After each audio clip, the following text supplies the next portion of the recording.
Bonjour à toi chers spectateurs, et aujourd'hui parlons du film Les 7 mercenaires réalisé par Antoine Fuqua.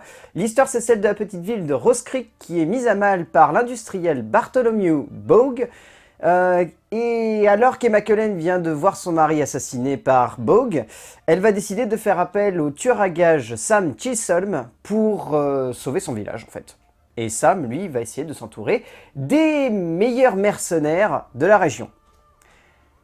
Alors, c'est pas vraiment un remake en fait du film de John Sturges. Ça reprend le même concept de base, mais vu que déjà le film de John Sturges était un remake des 7 samouraïs d'Akira Kurosawa, voilà, un remake d'un remake.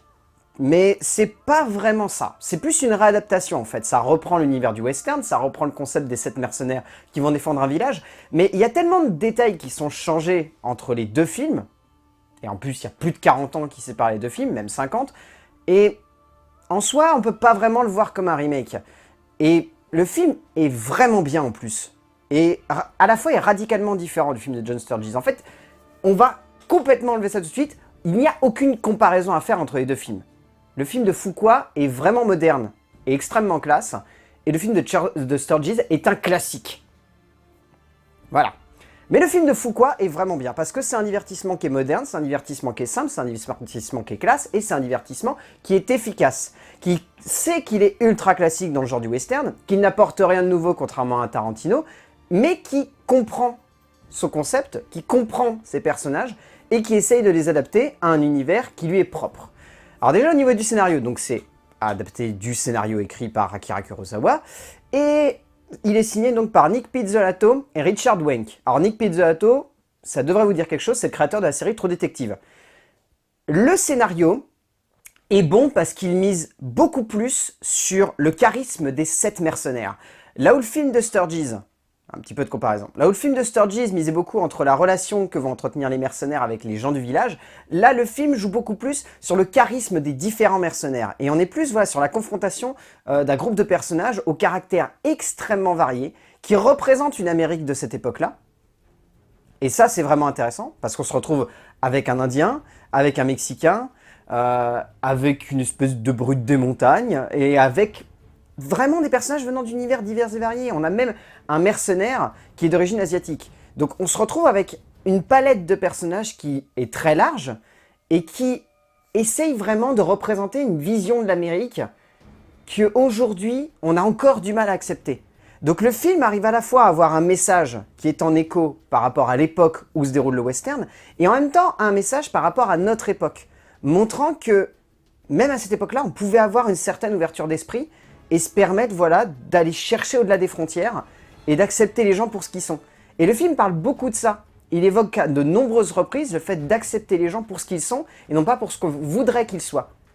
Et c'est un petit peu une morale cucu, mais ça sonne plutôt bien dans le contexte du film et ça amène des retournements et des caractérisations de personnages qui sont assez intelligentes. Le film est beaucoup plus découpé en 2 actes que pouvait l'être le film de Sturges. On a vraiment un premier acte qui est le rassemblement et on va dire la quête de trouvailles des 7 mercenaires.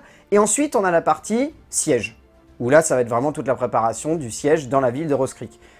Les 2 parties sont plutôt équilibrées et ont 2 styles radicalement différents. La première partie est plus un style posé, classe, qui fait place surtout à de l'esthétisme. Et la deuxième partie, on est dans de l'action, dans du divertissement, où là, on joue plus sur la rythmique du montage. Donc ce qui fait qu'on a 2 choses radicalement différentes au niveau de la narration et au niveau de la dramaturgie. Et ça se ressent surtout au niveau de la mise en scène d'Antoine Fuqua.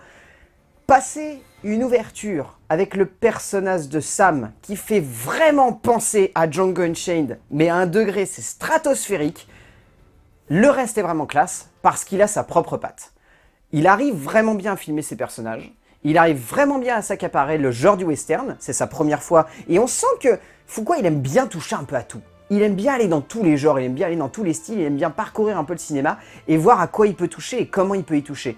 Et là, il s'accapare vraiment bien le style du western. Il joue beaucoup sur les plans très larges, sur la courte focale, sur le fait de jouer sur des grands plans paysages, la tension aussi. C'est un jeu qui est très bien mené par Fuqua. La tension est d'une intelligence rare tout au long du film. Il y a des séquences qui sont d'une justesse et d'une puissance au niveau de l'hommage au genre du western qui fonctionne vraiment bien. La séquence d'arrivée de Sam dans Rose Creek, c'est magnifique.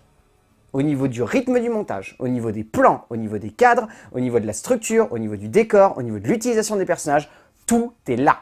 Ça représente tout ce que Fuqua a envie de faire avec le genre du western. Et le film est assez classique quand même. C'est-à-dire que il est classe, voilà, il rend plutôt bien hommage au genre du western. Tout ça, il n'y a pas de problème, ça c'est très très bien de la part de Fuqua. Mais il prend peu de risques. Il n'y a pas vraiment d'innovation, il n'y a pas de tentative graphique, il n'y a pas d'envolée. On se retrouve avec un western qui est assez classe et qui rappelle un peu The Salvation, qui était un western qui est sorti il y a 2-3 ans et qui est un peu dans le même style, c'est-à-dire il comprenait le genre qu'il investissait, il lui rendait hommage, mais il ne le dépassait pas. Et là, on est un peu là-dedans. Sauf que là où The Salvation essayait vraiment de se démarquer en prenant un contexte qui est assez différent et surtout une histoire qui était beaucoup plus violente, là, Fuqua, il mise beaucoup plus sur ses personnages, ce qui fait qu'il y a plus d'envolées dramatiques et il y a plus de ressenti émotionnel, là où The Salvation jouait plus sur une cathartique qui était vraiment viscérale. Là, on est sur quelque chose de, voilà, de beaucoup plus rythmé. Et après, il y a un de ces concours de punchline tout au long du film. Il y a des punchlines des fois qui sortent de nulle part.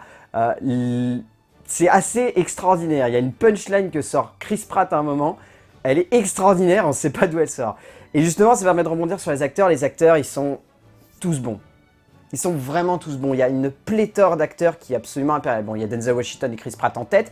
Il y a Ellie Bennett, il y a Ethan Hawke, il y a Vincent D'Onofrio, il y a Byung-Gung Lee, qui est vraiment, vraiment très bon, lui. Il y a Manuel Garcia Rulfo, il y a Martin Sensmeyer, il y a Peter Sarsgaard en méchant qui est juste jubilatoire. Tout le casting est parfait. C'est impossible de détacher un acteur. Forcément, Denzel Washington ressort, mais sinon, c'est impossible de détacher un acteur. Tous les acteurs sont superbes tout au long du film et ils sont vraiment excellents, chacun dans des registres extrêmement variés. Vincent D'Onofrio est plus dans un registre de brute, un peu psychopathe, mais en même temps ultra religieuse. Byung-Gung Lee a un côté vraiment classe. Ethan Hawke est mystérieux. Martin Sensmeyer joue beaucoup sur le charisme et sa présence. Enfin, tous les acteurs ont vraiment leur truc et c'est ça qui fait qu'on s'accroche au film. Et donc voilà, Les 7 mercenaires, c'est vraiment un bon divertissement. À l'hollywoodienne, ok, classique, ok, mais ça fait bien le taf. Ça le fait de manière classe, ça le fait de manière intelligente, ça le fait de manière ultra punchy. Donc résultat, on rentre tout de suite dedans. Fuqua a fait un travail magnifique et en plus, il y a des acteurs superbes en tête. Donc, Les 7 mercenaires d'Antoine Fuqua, si vous avez l'occasion d'aller le voir en salle, allez-y. C'est le bon divertissement bien hollywoodien de la rentrée. C'est cool d'avoir ce genre de film en salle. A plus!